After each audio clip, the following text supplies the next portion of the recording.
The unburied dead, the unburied dead are coming back to life, are coming back to life.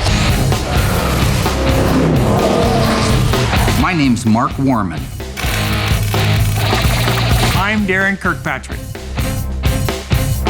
And we get paid to bring dead cars back to life.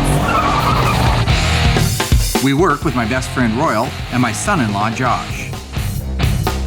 We search far and wide to find how a car was built, where it spent its life, and how it died. After that, we bring it back to look exactly the way it did on the day it was born. If we don't kill each other. Just shut your mouth before I actually punch you out. Can I leave a handprint on your face?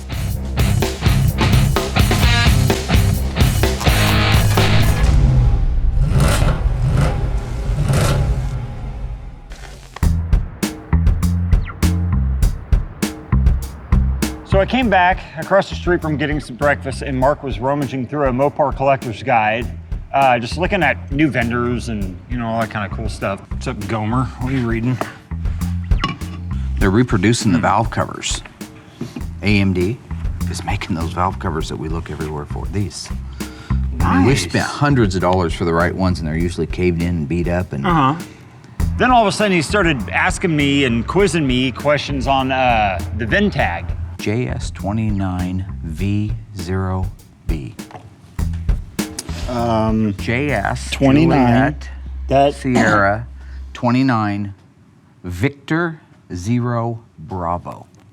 Bam! JS29ROB! What is it? You know, his hand's cocked. He's ready to crack. Chrysler has always been on the cutting edge. Chrysler has always been willing to throw out the mold and break away and do things their own way. And it's important for Josh to understand what I already know. The Dodge Challenger is an amazing vehicle, the new one, and it's very similar to the old one. So after months and months and months of negotiation with Hadler Public Relations, who works for Chrysler, they are lending us a 2011 Dodge Challenger SRT8. I want him to be prepared for when that new one shows up. There's some comparisons, there's some amazement. JS23UOE. His problem is he doesn't focus. Okay, V is the 446 pack.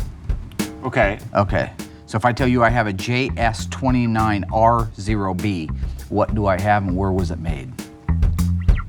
JS29R is a...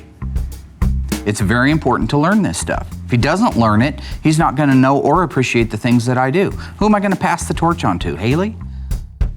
I don't know. I just told you 8 seconds ago. You want me to pass the torch on to you? You want to run the body shop? It's a 446 pack. A Challenger.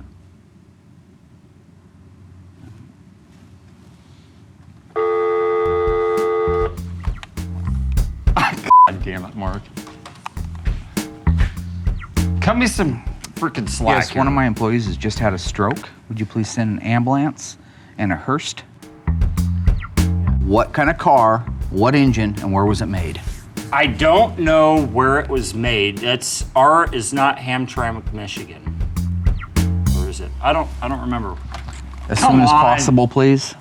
I think we're losing him.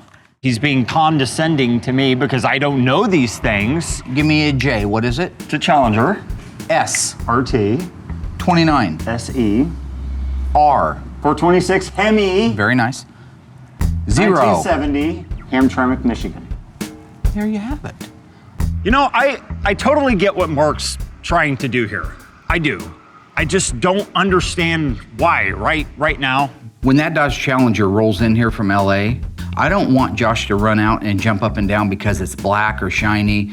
I want him to jump up and down in amazement after all the things that I've taught him on the 1970 Challenger and say, wow, this is amazing. This is a duplicate of the original. It's a brand new season of Graveyard Cars, and we are all very excited. We've got some really great cars that are still here from last year that we're working on finishing up, as well as considerable amount of new cars coming in. This year we got the 71 Cuda triple black 4-speed homage to Phantasm car. painted. And we got the 71 Dodge Charger 446 pack automatic triple green ready for final assembly. The 70 sunroof Challenger car, all of the bodywork is done and primered and blocked and ready to paint. The bolt-on pieces such as the fenders, the doors, the hood, and the deck lid, they're all pre-painted black and ready for their final coat at FC7 Plum Crazy Purple. And the 1970 Plymouth Cuda from Mark and Elena got disassembled and sent off to the Dipper in Portland. So we expect a phone call back on that at any time. And of course, we're still working on the 71 Cuda 446 barrel 4-speed, the Phantom Cuda. And it was sent off at the end of season 1 to the Dip Company up in Portland. And we're anxiously awaiting for its return to find out just exactly if it's worth returning and putting back together again. Or if it's time to wave bye-bye to pretty much the car and, well, my career. We've got a Charger Daytona coming in from New York City. We've got a Plymouth Superbird coming in from South Carolina, a 69.5 A12 M-Code Super Bee coming in from New York. These cars are starting to flood in. People recognize that we are the best in the business, and we're starting to show the fruit of being the best in the business. If that didn't fill my plate up enough, Josh and Alyssa decided to get married in the middle of all of it. You know, I don't feel bad. I thought I was having a heart attack a couple of minutes ago. My left arm went numb. I lost thought for a few seconds, started mumbling some kind of gibberish. And so all I had to do was get to the shop, put my tuxedo on. You know, everybody was pretty amazed. You're welcome. So once I got dressed up in my tuxedo, it was time to get back in the car and head out to Alyssa's to pick her up for the wedding. Hey. Hi. How's it going? Good. This is my daughter, Alyssa. She's beautiful today. Thanks. Today? Good. Well, no, she always What was wrong with yesterday? Yeah, you look gorgeous. Looking good, yeah. Okay. She looked beautiful, you know. She looked as stunning as you would expect one of my spawn to be. So you excited? Nervous? Yeah. You eat today? No. You gonna puke? Yes. Awesome, let's roll. So just remind yourself that this is about me and Josh. Alyssa's immediate response, of course, is this isn't your chance to do your comedy or to showcase something or talk about whatever you do. It's about the union of two beautiful people. Oh, Mike, don't go overboard because then I know you're going to embarrass me. So we're driving back from Springfield over to Eugene where the wedding's going to be held, and Alyssa gets a phone call. Hello? You're going to have to go, we have to go to Walmart and we have to get cups and plates, right? And it turns out that nobody thought to have plates, napkins, cups, and stuff like that. This is why we did this 3 hours ago. Nobody had even thought about it. Well, who the hell's gonna go in and get them? You are. In a tuxedo and Walmart? So we have to stop at the store while I'm sitting there in a suit looking like royalty. I stand out like a diamond in a goat's ass. Burning through the aisles, looking. I finally find everything that I need to stuff it all up in my arms, and I head to the checkout counter. Yeah, I'm less than happy. Went up, waited for 3 or 4 mutants in front of me to get their stuff. Got my products paid for, got back in the car, and its destination, Rose Garden. It was time to walk my daughter down the aisle. I looked good, meaning we looked good together as a team. My heart was racing through my chest the whole entire time when I was waiting for Alyssa to show up with Mark as she was being walked down the aisle. And all of a sudden, like, my knees just started to turn to jello when I did see her. All of a sudden, it just like hit me like a ton of bricks. I'm getting married! Wedding was great. Very short and to the point. Just like a wedding should be. Don't drag it out forever. I think that this is another example of if it's not about Darren, Darren's not interested. No, I thought Mark did real well. He didn't lose a daughter, he gained a son-in-law. And we all love Josh. He needs to borrow a branch from my tree where it's, you don't have to bogart the microphone. You don't have to hog the camera. You can share in other people's joy. Love is not breathlessness.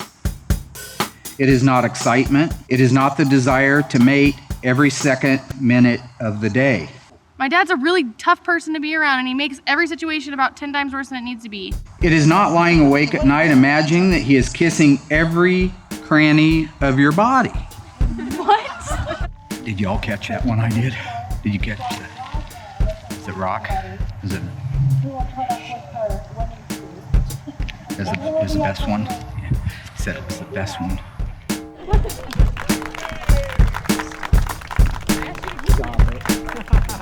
Well, I'm a natural entertainer, and I just try not to upstage everybody. You know, I try to keep it cool so everybody can have their moment in the limelight.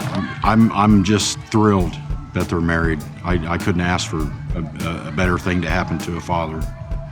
Starting a family of his own, setting out on the greatest adventure of his life with his new bride, Alyssa. I feel great. The stress is gone, everything's great. So I'm stoked. I'm in love.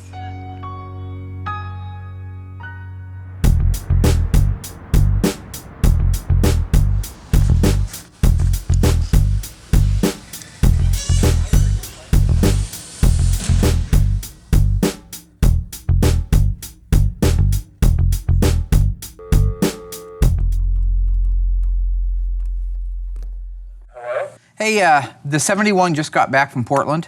Oh, it did? Yeah. I think I would like to get everybody down here right away, and we need to figure out where we're at. So the 71 Cuda just showed up from the Dipper up in Portland. We've been waiting all summer for it to get here. It doesn't look like any more metal's removed from it, which is a good thing, but we can see everything now. I'm surprised the metal's still pretty dense. When we got the 71 Cuda back, the 446 barrel from American Metal Cleaning up in Portland, I was pleasantly surprised that all of the metal it went in the vat with, it came back out with. It's a little thin up there, a little bit. From a structural standpoint, it was no worse than I thought it was when we first took the car on. Some areas are better than others, so. So we're standing inside there assessing the condition of the car. I'm there, Royal's there, Josh is there. Guess who's not there? Have you seen Darren at all? Has Darren called you? Has Darren called you?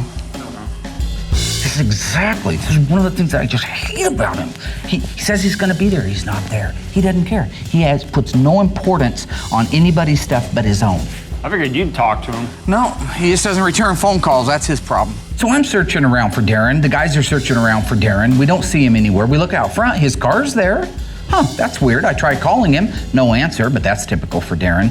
One of the guys on the camera crew says, hey, isn't that Darren over there? I look up, and he's at the garage sale next door. Is that actually him over there? Yeah.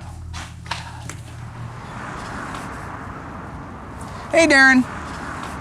Didn't mean to trouble you, but we're starting to work on a car over there, so I was wondering, probably looking for some kind of a rolled over, kicked in toy from 1984 for a penny for one of his grandkids. How you doing, man? So does the fact that we need to get some cars done today mean anything to you? Does it matter to you at all? Yeah. Just go to work. What I want to know is if we can save any of this frame rail, and if so, where we're gonna splice it at. Like right there, I think there forward, I could fix that. And when you have a car that's this bad, it's just imperative that you save as many pieces of the original metal as humanly possible. But I think we can save the outer one. Then we could put the nice new quarter right up against it and use it as a form to fit the quarter too. And this roof is just gonna be heat shrink, dolly and hammer, heat shrink, dolly and hammer.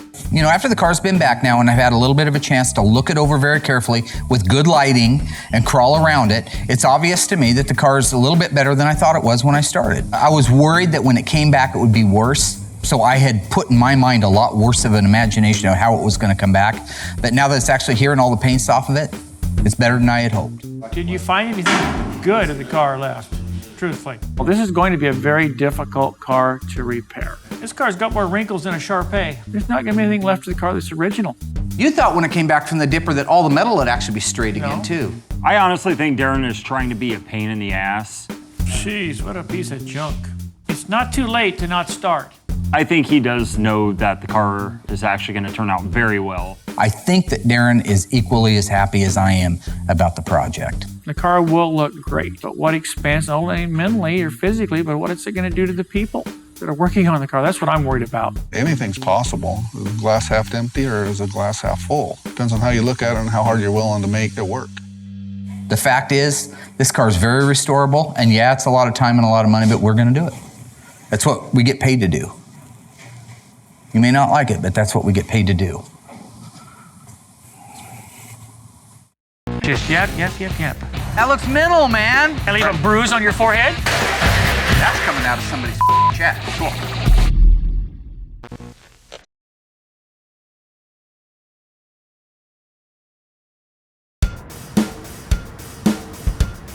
what's going to be left when we're done taking the bad off? Well, the same pieces we talked about in the meeting. So now that we got the 71 Cuda back from the dipper and we have an exact plan on what sheet metal's getting replaced and what one's getting repaired, we can cut the old damaged sheet metal off of it, mount it up on the frame rack, and start making our pulls in preparation for the new sheet metal. This quarter has to be replaced. So I want to start working on drilling out the factory spot welds right here. Don't drill through the lock pillar. Why don't we want to drill through the lock pillar? I thought you needed to go through both of them when you did it. The pilot hole, you can drill through it. You don't want to drill through it with the spot weld bit. So once you do that, these are really easy to break, these spot weld bits. I don't want them broken. See now, like right there is through the outer skin, but not through that inner one yet. That's a great point to stop at. You know, I'm pretty much just going off of what Mark asked me to do and learning as I go. It may be a little bit easier if we cut this. I'll tell you what we're going to use for that. So one of the things that I tried to do this year is to be able to increase production at the shop, and that meant we needed a plasma cutter. In the past, when we go to remove a panel, we either use a torch, which causes a lot of heat and can warp panels that you don't want to warp, or we would use like a cutoff wheel or a Sawzall. In this case, we stepped up and we bought the new Miller plasma cutter, and it's a phenomenal tool. What's cool about this one? You can change the ends. I can put a 240 on here, and I think I'd like to use the higher voltage. So bring me over the big 240 extension cord. Royal, am I gonna be in your way? No. Yeah, you definitely look like the guy from The Fly. Help me! Can I go ahead and cut that weld there to get this off? What do you need, Bubba? What do you need? Can I cut that weld to get this off of here? You gonna pull this off? Yeah, we're gonna replace this apron section. Okay, so I need to cut that weld and drill these spot welds. Exactly. I'm not a body man. I'm a brake and suspension and steering guy. I'm trying to help them get the car apart so they can start to do what they need to do on the body to get it going back together. So now we can actually rock and roll on these cars, cut the panels off in one shot, be done and ready to start assembling new pieces and parts on them instead of spending half a day cutting them apart.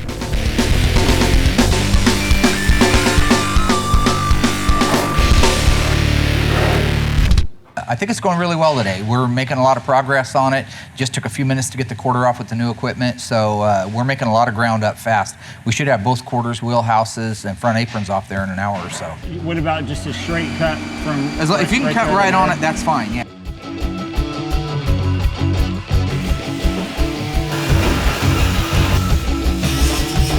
I think I want to take it loose from the center structure. I think I'll save this in this. Once they're off, they're not that bad. I could dolly these out. Honestly, is that bad? I think he's very delusional on what he's going to repair and what he's going to replace. Darren, since we had this car, says we ought to just take the numbers out of it and rebody it. What he doesn't understand is that's against the law. Now, he'll say that's not what he wants. He'll say, well, just replace every panel you're taking off. The problem with that is when you're done, if every piece of sheet metal is new, you might as well have rebodied it. What's the difference? Once you cut it out, what difference does it make if it's off this car or another car? This is the original upper deck panel. It's not gonna make any difference when it's Then why done. don't we just cut the numbers out of it and put it in the nice 71 out back? That's what I wondered. Why don't we do That's that? a rebody. You butcher. No, this is never... Anybody need a pound of bacon, go see Darren, because he's our local butcher. I know I can fix the metal. I have the talent, the ability to fix some of the metal, and I'm going to fix some of the metal. So when I'm done, I want to retain as much of the original sheet metal as possible. This panel is good, and it started life in 1971 right there, and that's where it's going to end its life, is right there. You don't like it, go somewhere else. That's what I do. I listen to the both of them, but sometimes I think that they should just both shut up and try to work together on getting some stuff done. Everybody just needs to have a little faith.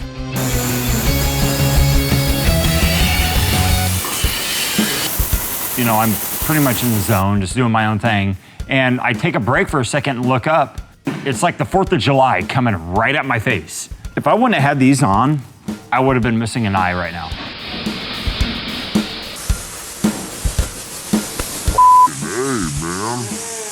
God, he's just an animal with that. They don't care about anybody else as long as they're not getting sparked. Jackass! Right.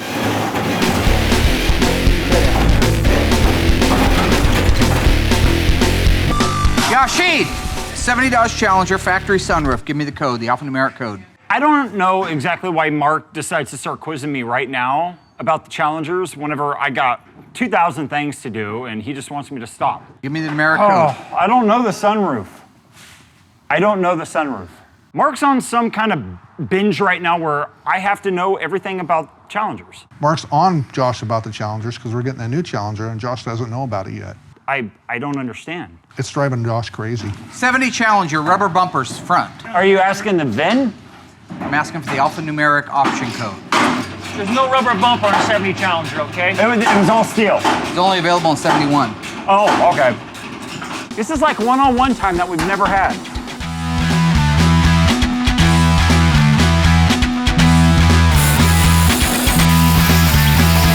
Can I leave a shoe print? No. Can I leave a Can I handprint? leave a bruise on your forehead? Can I leave a handprint on your face?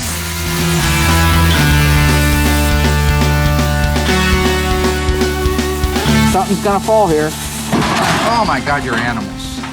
Hang on, Darren.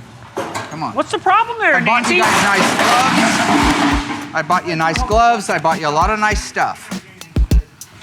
I bought you a lot of good stuff, man. Let's What the hell's the matter with you? Here, watch. Well, Why you are guys are all acting throw like it? you're gonna Here. get hurt moving a little Here, old piece of we're gonna- metal. we're I gonna bought you throw all the it. protect. If you're looking for a parts 2, replacement, 3.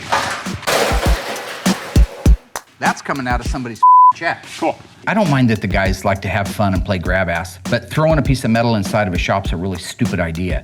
Hitting my brand new toolbox is even a stupider idea, and it's gonna get their faces kicked inside out. You just hit my about? toolbox. It matches the other side. Get your wallet out. Hey, put it in the safe pile and don't throw it. You got it, boss. So I think today was actually pretty productive. In fact, we got the whole back half of the car off, so that's a pretty good motion. Mark left me alone. I just put my Mark muffs on, and so I couldn't hear him and just did what I needed to do. I'm always happy when we get something done. The basic structure of the unibody is still intact. We'll have some frame rail replacement, quarter panels, outer wheel houses, but a good portion of this car is going to be the original sheet metal. We're just going to have to take it off so we can access it, repair it, put it back together. I'm actually more hopeful. Darren just seems extremely pessimistic about the whole entire thing. Oh, I don't think it's too late to call 800 your scrap. You can just have them come pick up the whole thing right now before we put any more time and money into it. I just hate him. Not prepared for this! You have 3-foot tall wings on the back, airfoil noses. How the hell did he get a Challenger?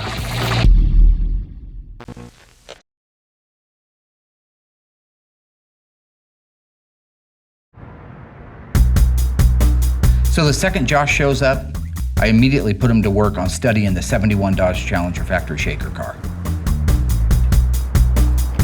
I guess I'm on a research mission now. I don't know exactly why Mark sent me out here this morning. And he just said, I want you to go outside and that white 71 Challenger that we have out back, I want you to study it, take note of every single little thing that is cool, personally to me, about that Challenger. I think that it's important for Josh to know everything there is to know about this car and the cars that are made around it. If he doesn't know them, he can't fix them. If he doesn't understand them, he can't make them. That's just the way it is. All white interior, wow. It's insane.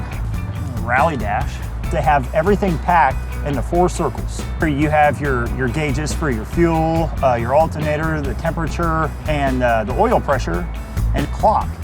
You know, this is a great subject for Josh to go out and study. It's got a lot of factory really cool options, everything from the bulge hood, which is actually standard on the RT, to the rally dash, to the rear spoiler optional, the flip-top gas cap. Rally dash, all circular gauges. And the flip-top gas cap, oh, whoa, hello. There's some Hornets there. You know, any car, of course, has a gas cap, but everything is still stylish, down to the gas cap. Wow! Groovy flip-top gas cap. It's freezing out here for one. I'm in shorts for 2. I was not prepared for this! And that's probably why he wanted me to be out here. He needs to know these cars back and forth off of his memory. I don't want him looking at cue cards. So when things like the new Challenger show up, he can appreciate them for what they are and how they got to be. He wants to see me miserable. Doesn't help that I'm drinking cold coffee in the morning either. Where's Mark? Inside where it's warm. Okay, I can't move my fingers, so you know what, man? Of course, my concern always is when you send him out back, out of sight, out of mind, he gets sidetracked so easily. I just hope he's actually studying the car and not out back trying to play some kind of modern version of Star Wars or something. Is that a dead frog?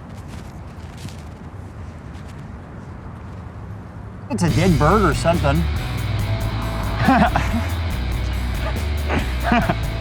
You guys see that? I get it. It's an awesome car. This thing is total muscle all the way. It looks like a big old beefy marshmallow on steroids with black wheels. All right, I'm going inside, dude. It's too freaking cold out here.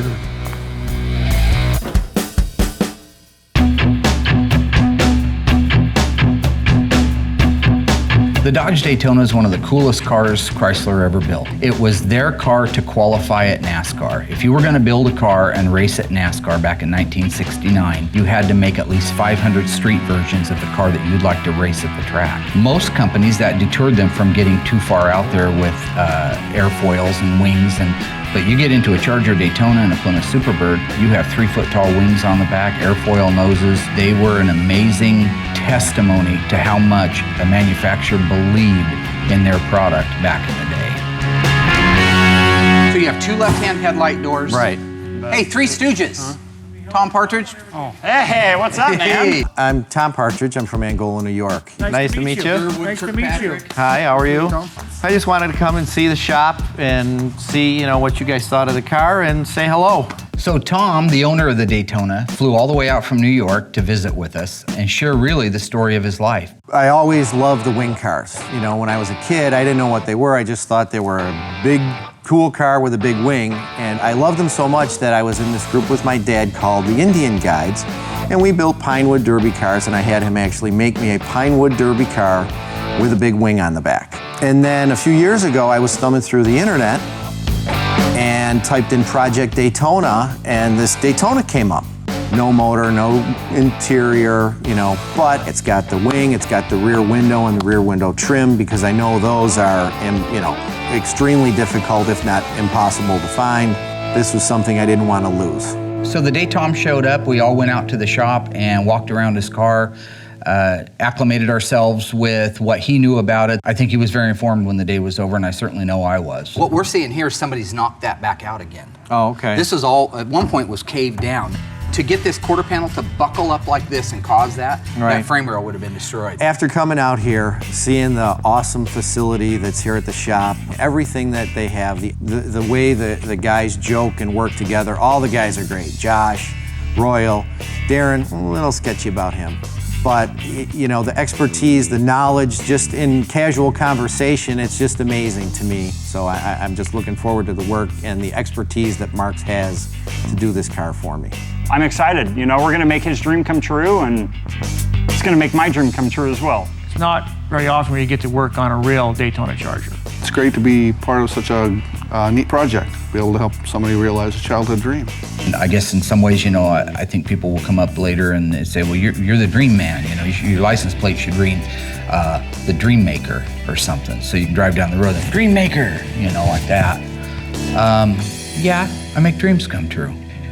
It's a huge surprise for Josh. Dude, I need your help. This Challenger's going to look sick. No, I'm just pretty much hating everybody. No, you're not gonna drive it.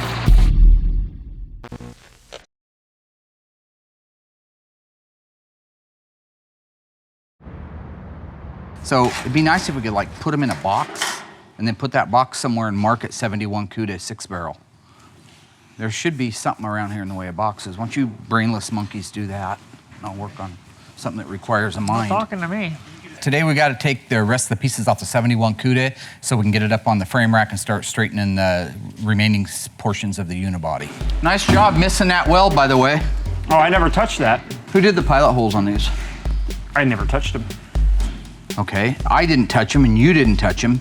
Would that be Royal or Darren? I don't know. So the thing that's always most amusing to me is when something goes wrong and nobody did it.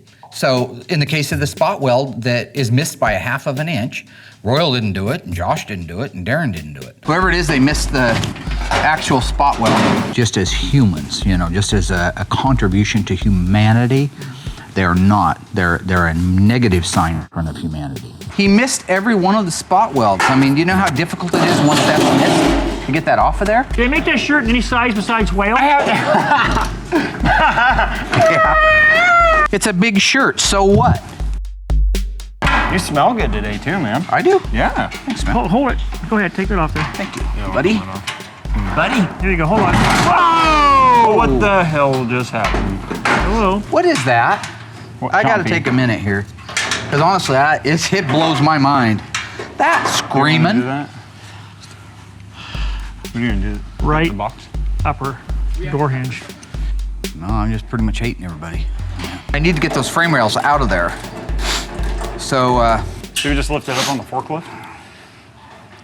it's not a bad idea. It's the first intelligent thing you've said all day, actually. Drilling out factory spot welds and working on the cars is pretty easy when it's a horizontal panel or a vertical panel, but when it's on the bottom of the car, I'm not gonna lay underneath there and drop a bunch of metal shavings in my eyes. So I'm gonna raise it up in the air with the forklift so I have access to it. I asked them specifically, turn the car sideways, please, so that I can come in from the side and lift it up in the air. Is that how I said I wanted it? I come in, and not only is it not sideways, it's in the most difficult way in the world to try to lift it, which is lengthwise front to back. I didn't have it quite the way he wanted it when he came into the room with the forklift because we try to filter out what is not important and listen to what may be important because he says so much. There you go. Hey, give him a banana. I'm sorry, but just today I didn't take my anti-lunatic pills. What I'm trying to do is I'm trying to reverse the process that the factory did when they installed all this sheet metal. I want to take it back off in the same fashion. Instead of welding it into place, I'm drilling out the spot welds that they welded it into place with. So I have to reveal all the spot welds so that I can drill a pilot hole into them, drill the actual spot weld out, and then if you get all of them out that hold it to the body of the car, you can take that frame rail out or apron or what have you. Why don't you go ahead and get the rest of the nuts and stuff off? Okay. And work on that, and I'm gonna have Tweedledum hold the light for me here. Royal's not here.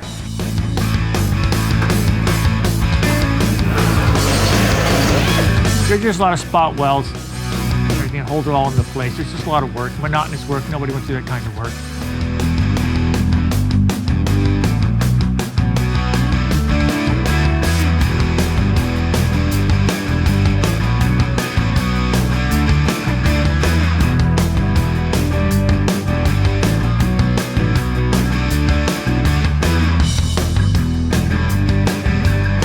All these little Nortons that run around saying how great a restoration people they are, they don't do stuff like this. Most of them just run around at the shows talking about how brilliant they are.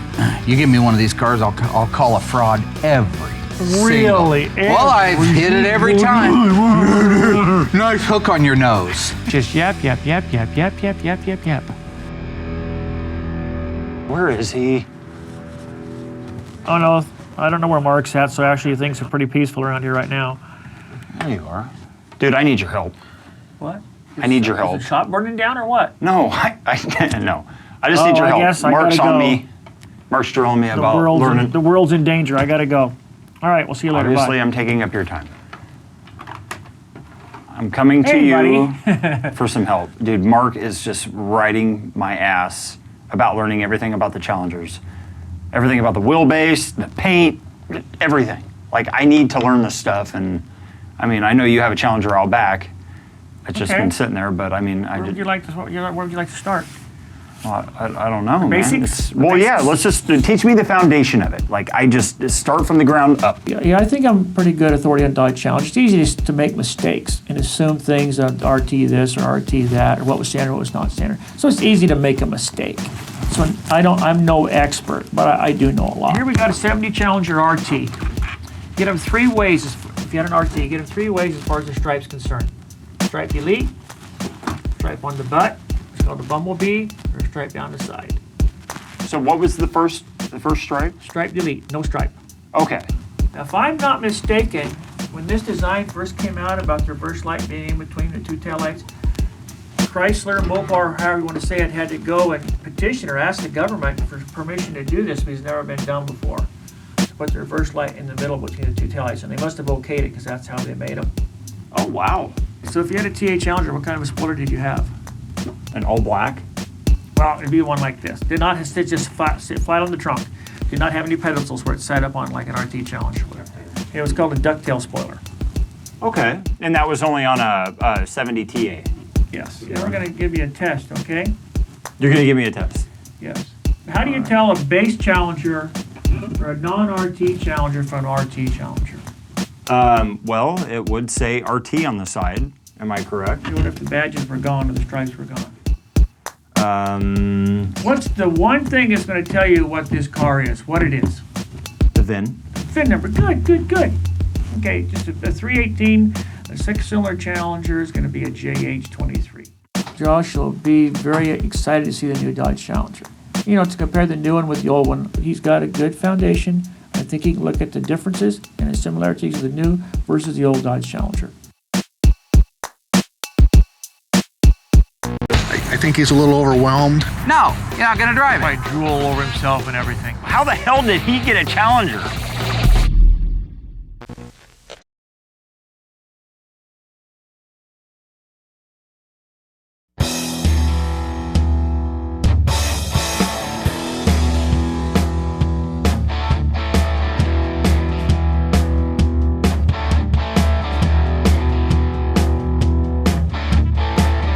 I had always envisioned the Challenger with tinted windows. They just give it an ominous look. It completes the lines of a car. So since the Challenger showed up before the guys did, I made a quick phone call over to Trifer to see if there was any way they could sneak it in. And they said, yes, bring it over right now, we'll do it. How you doing, Mark? Good, how are you? Good. Good. My name's Tristan. Me and my wife Jen own Trifer Glass and Tint. We do a little bit of everything. Obviously window tinting, auto glass. Performance lighting and headlight restoration. I'm just not sure exactly. I mean, I'd like to be as pitch black as humanly possible, but... We can do that. State of Oregon, the legal limit is 35%. Dad, I don't care if they're too dark, write me a ticket, right? I mean, the important thing isn't being able to see where you're going. It's more important of how cool you look getting there. I say we do the 5%. Let's get it on, man. All right. All right. I'll pull it around and get started.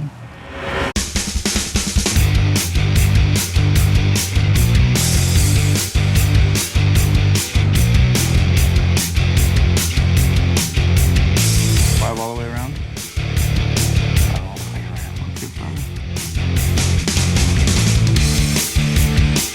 My name is Scott Young, and everyone calls me Tex. I've personally been tinting windows for about 22 years. This Challenger's gonna look sick when we finish tinting the windows. When we pull the car in, we wipe down the windows to make sure the windows are clean. So the glass isn't clean and you apply the film to the window, then all that dirt is gonna show. And we're gonna measure the window and see how much film that we need. We're gonna apply that piece of film to the outside of the vehicle. We're gonna cut out our patterns using the window as a template. We're gonna cut a perfect pattern. Then we're going to spray a soapy water with just the right amount of soap in it. We use the soapy water to float the film up into position. We're gonna apply that piece of film to the inside of the vehicle.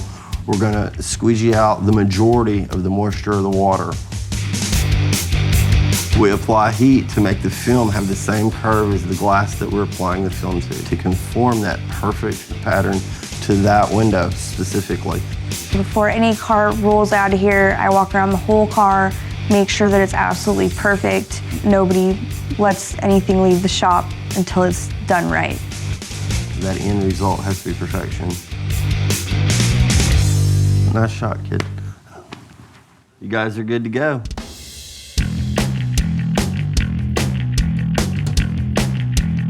When the car rolled around front after having the windows smoked out in it, it was show-stopping, breathtaking.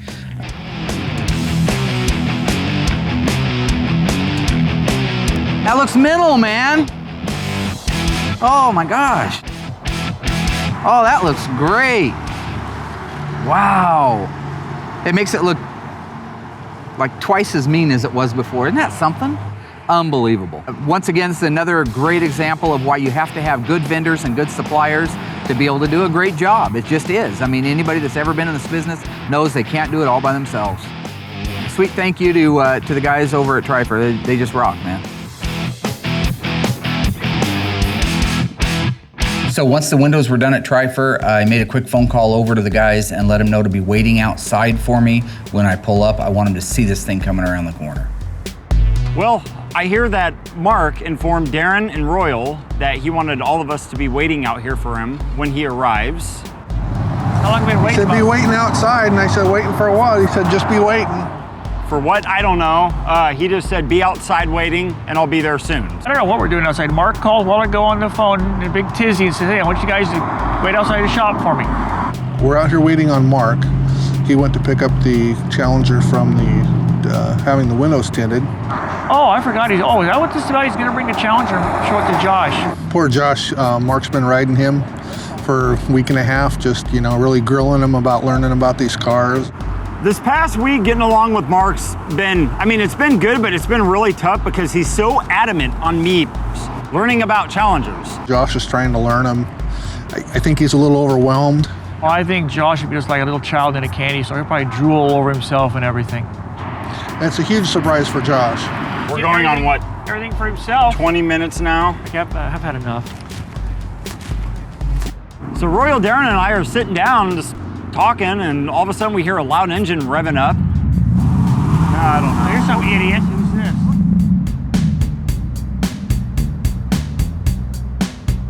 Oh, he's got a customer. And we get up to see what it is, and it's a brand new SRT8 Challenger, and it pulls right in front of us. Nice car. I like the license plate frames too.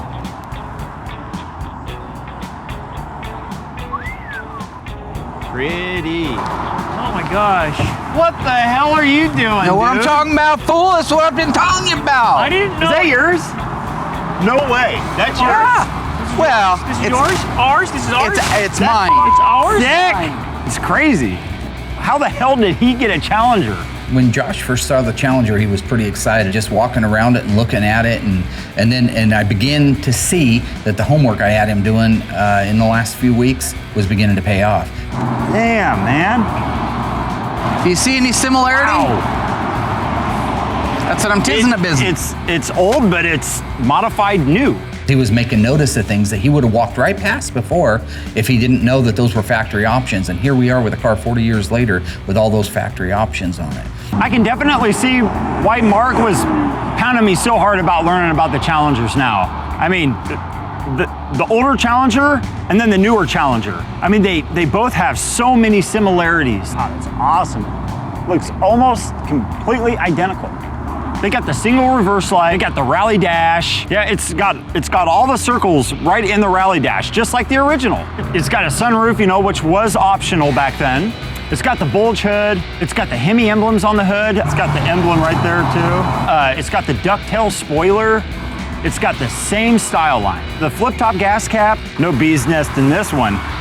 Yeah, it's good. This thing is awesome. Now that Josh has kind of acclimated himself with the car a little bit, it's already starting the can I please? Why don't you let him take it for a spin? So here's the deal. He's never going to drive it. Here's the deal. No, you're not going to drive it. You're too stupid.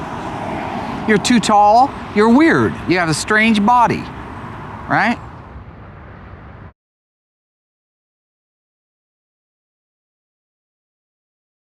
Darren, tell everybody about what a great week we had at Graveyard Cars. We got the remains of the Cuda back from the dipper. It's in better shape than I thought it would be. I think it came out pretty darn good. As good as I thought it was gonna. I know you guys were pessimistic, but I think still are pessimistic, well, actually. that's because that's how you are. But anyway, we got the panels cut off. We got some panels cut off, got it more squared up and everything. It looks a lot better than it did. Very nice. And what kind of a car did we get from New York City? Actually, from Angola, New York. We got a '69 Dodge Daytona Charger. Awesome car. How many of those did they build? Just a shade over 500. I think 503 is the right answer. And Alyssa got married. That's great. And you Didn't lose a daughter. Gained a a son-in-law. A son-in-law. He's too tall. Josh learned a lot about the 1970 and 71 Dodge Challenger, which I have to give kudos to you. I'd like to pay you a compliment, by the way. You did a phenomenal job of helping me educate Josh. He was able to pick up things like the flip-top gas cap, notice the bulge hood, he noticed the rally dash, the instrumentation. The interior still has a hint of the original one in it. The outside's almost a twin to it. It's just a good job of designing a car. Honestly. It's a very good job. Yeah, it drives real nice, has a lot of power, handles very well. Good job, Chrysler. I've never let you drive it.